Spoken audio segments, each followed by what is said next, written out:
Well, my staff, the fact that they can go around that system, that I can go anywhere in that system, and there isn't any place that you can hide.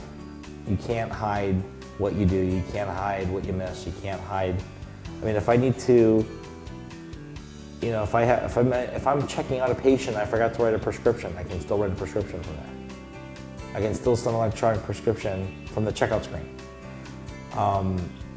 If the insurance changes midway through the note, I can change that mid-screen.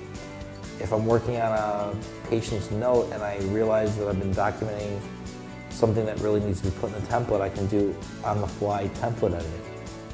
I don't have to exit out of the patient chart, open up another screen to open up the template editor, and then go back into the patient. I can do that right then and there in that one screen. A lot of the base templates I've had to adapt for the way that I document. Just because it's a template doesn't mean that this is how it's supposed to go. Every state, especially as podiatrists, we bill a lot to Medicare. So there are different Medicare contractors around the country, each with their own local coverage determinations, each with their own little subset rules that you can only do X procedure on this date and this on this date. And so there's a lot of parameters that have to be set within the system relative to where you're practicing.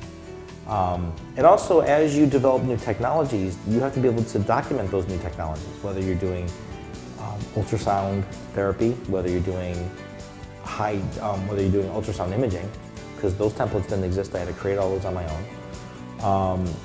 Adding more X-ray templates based on diagnoses, being more descriptive for some of the soft tissue procedures that need to be put in for excisional biopsies and like soft tumor mass removals, being very descriptive.